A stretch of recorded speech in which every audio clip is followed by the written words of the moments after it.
Good morning, everyone. This is Jeffy Kennedy, author of Epic Fantasy Romance. I'm here with my first cup of coffee.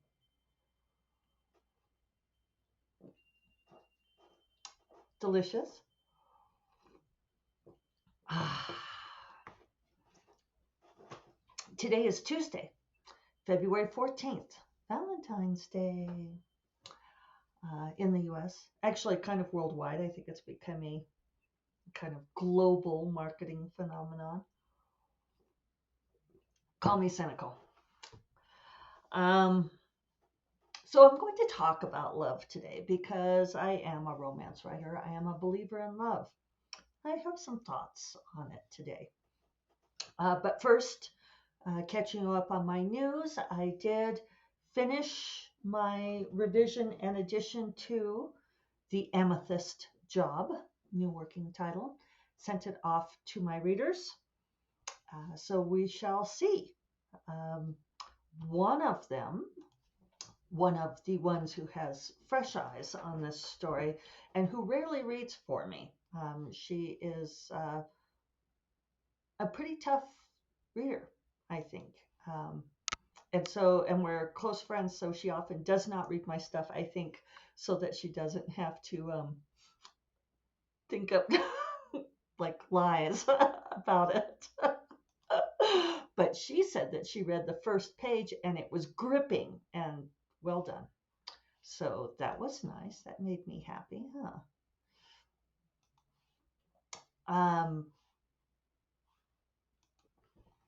So I did all but one thing that Agent Sarah asked me to do.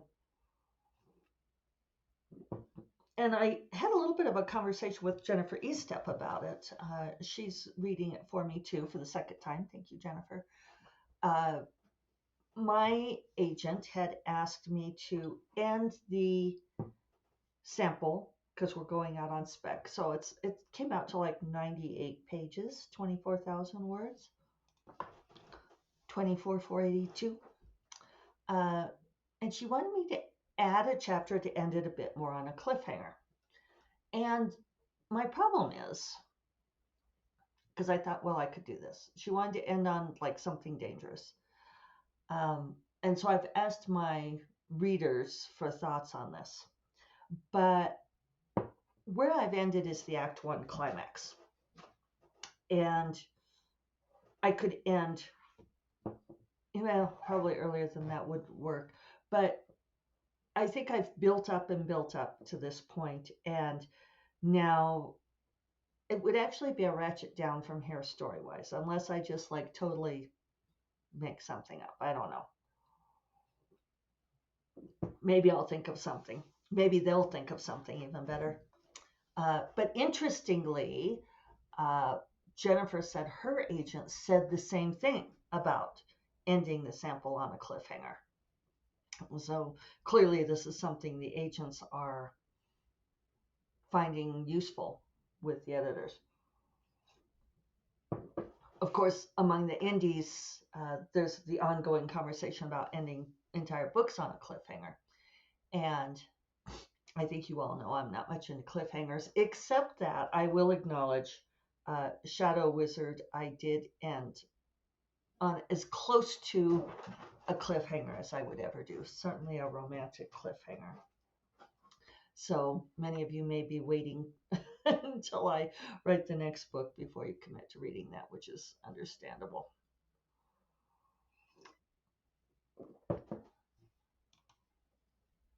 I did get a comment um, from someone. Actually, it was on this podcast, so maybe you're listening. Someone had said that they had hesitated on that they loved everything I wrote, but hesitated on Shadow Wizard, and I was curious why the hesitation. Is it Jadrin? Is it the cliffhanger? Inquiring minds want to know. Um, so love and Valentine's Day. I've been thinking about that a lot. Uh, Usually I'm fairly impervious to Valentine's Day. And I think I am still, but it's been on my mind. Uh, one thing about sort of losing a spouse to the slow um, progress of chronic disease is that they become very much more inward, and which is understandable, right? That's how you, if I haven't mentioned, or if you're new, I have mentioned, but if you're new to the podcast, my husband has Parkinson's disease, and he's 13 years into diagnosis, and um, really, we're just really seeing a lot more impact lately. But he was always very good about giving me something for Valentine's Day. I would give him things for Valentine's Day too, but he was just very thoughtful that way, making sure that I felt loved and appreciated. And now he doesn't have that energy for it. He doesn't really have as much ability to flow out. And I suspect this is probably true of people dealing with chronic diseases, right? It's all inward. It's so much focusing on just getting through the day. He'll often say that it takes all he has just to get through the day.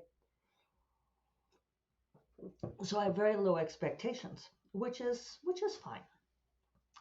But I've been thinking about sort of our lifelong partnership. We just had our 32nd anniversary, which which we actually did not celebrate. Uh, I'm not sure he remembered, and I didn't want to make a big deal about it. And so it's a funny place to be. But looking back over our life together, we've had this wonderful partnership, this wonderful connection with each other where we've been a team in dealing with stuff. And it's partly been on my mind because we have family members whose marriage is struggling, and I see ways in which they are not a team, and that's part of the problem is that they're not on the same side of a major problem that they're dealing with, and they're kind of turning on each other, and that makes it harder, right? Who your partner is in life makes such a huge difference for your success and for your personal happiness, right? But I've also been thinking more about people who have multiple partners, and I have a good friend who is polyamorous. The first person I've ever been that I've known very well who's polyamorous, and they commented that, and they're in a polyamorous relationship where they, sort of the ethical non-monogamy, which I very much believe in theory.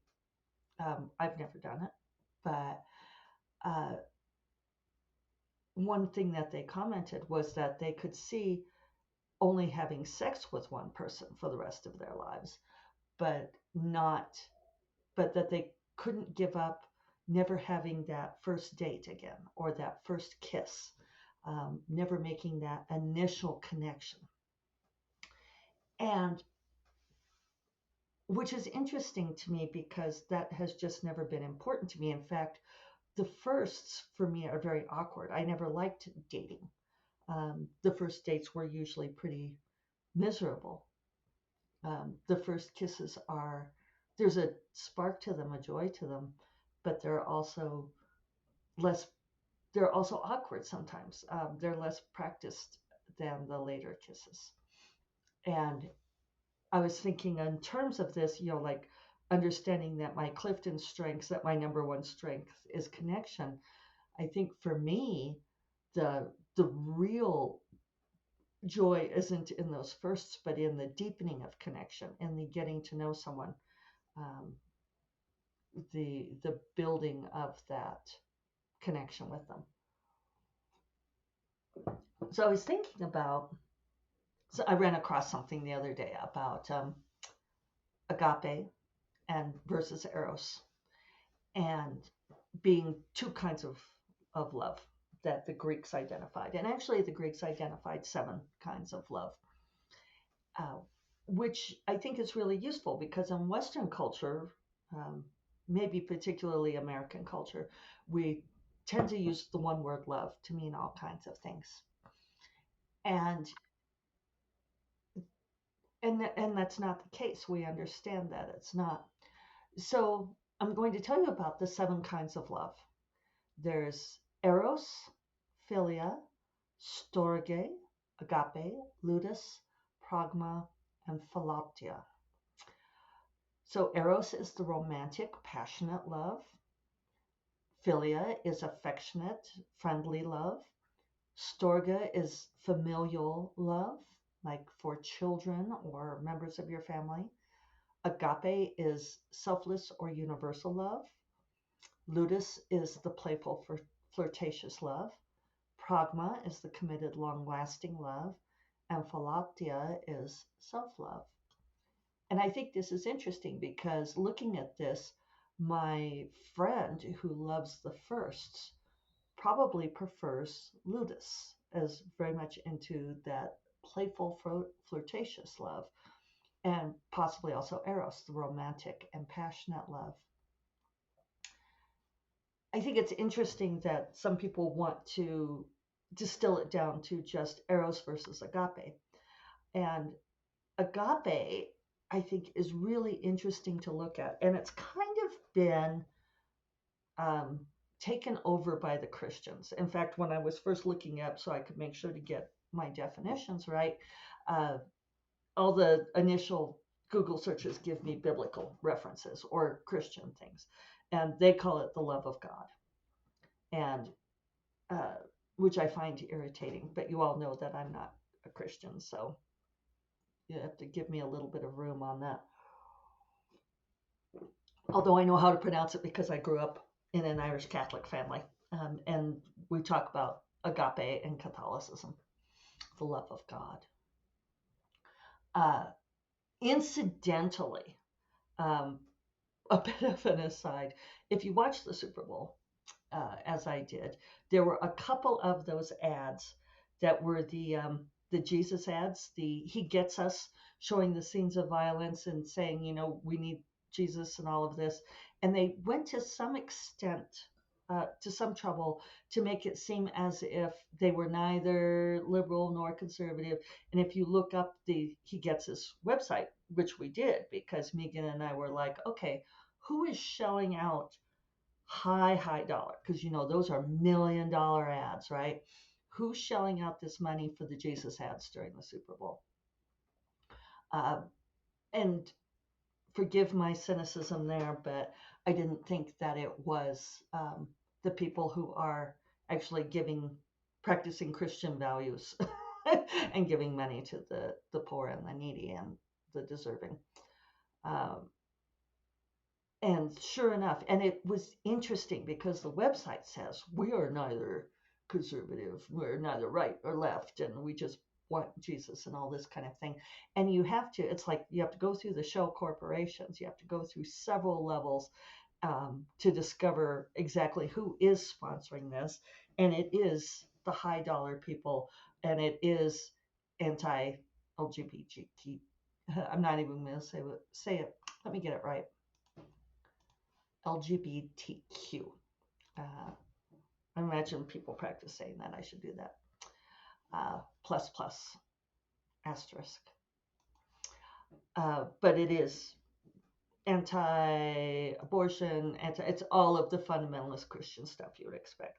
So don't be fooled by the He Gets Us campaign, uh, which is, you could kind of tell by looking at those ads because they were showing like the violent protests and everything. And Megan and I were trying to guess what the ad was for. And I'm like, is this Black Lives Matter? But no, because they weren't actually showing Black Lives Matter, but instead they were showing demonstrations and violence as being a terrible thing and how we just need to listen to each other, which is a way of dressing up the oppressiveness of you may not protest the system.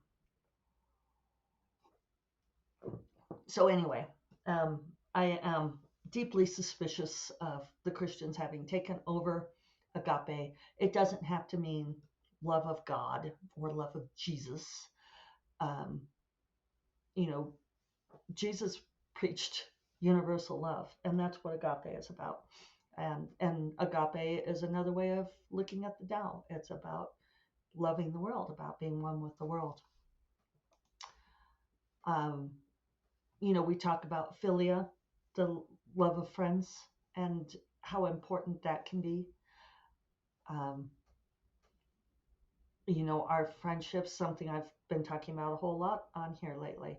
Our friendships are what sustain us later into life, where you may not have eros anymore.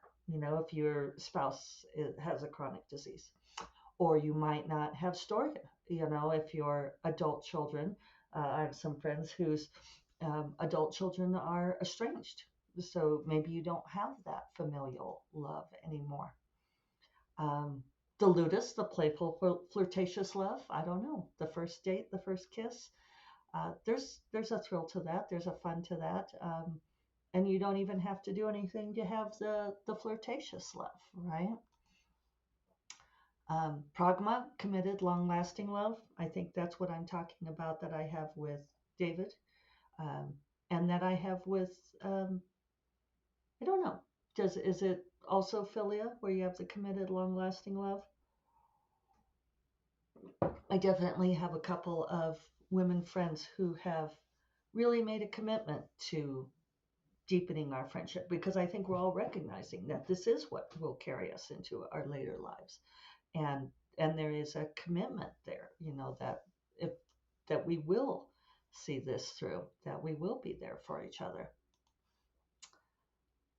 And then philautia, the self-love, um, perhaps embodied by Miley Cyrus, with the uh, I can buy my own flowers.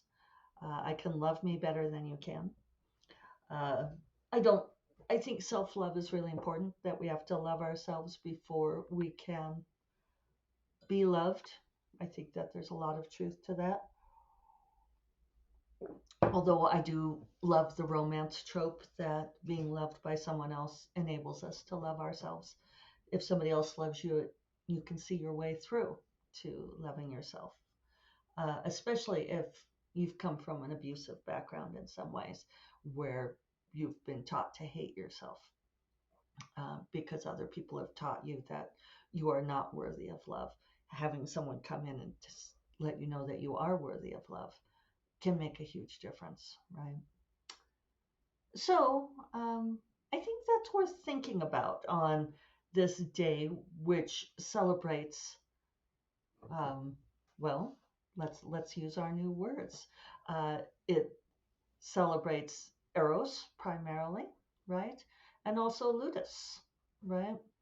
Pretty much the romantic, passionate love, and also the playful, flirtatious love, perhaps a bit of pragma, the committed, long-lasting love.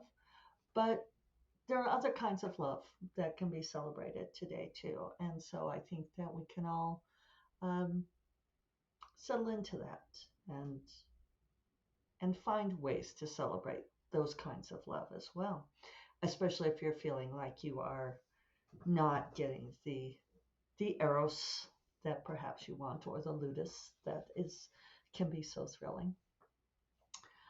Uh, and I think we're mostly going to be staying in. We have a lot of snow. It's a deep snow. I'll put up a photo on the show notes, but this is one of the deepest snows we've had in quite some time, and it's really quite beautiful. Lovely out. So good day to stay in. I'm going to get back on Rogue Familiar and yeah, get to work on that. So I hope you all have a wonderful Tuesday. Um, I hope that you all are able to seek out and celebrate love in its many forms. You all take care. Bye bye.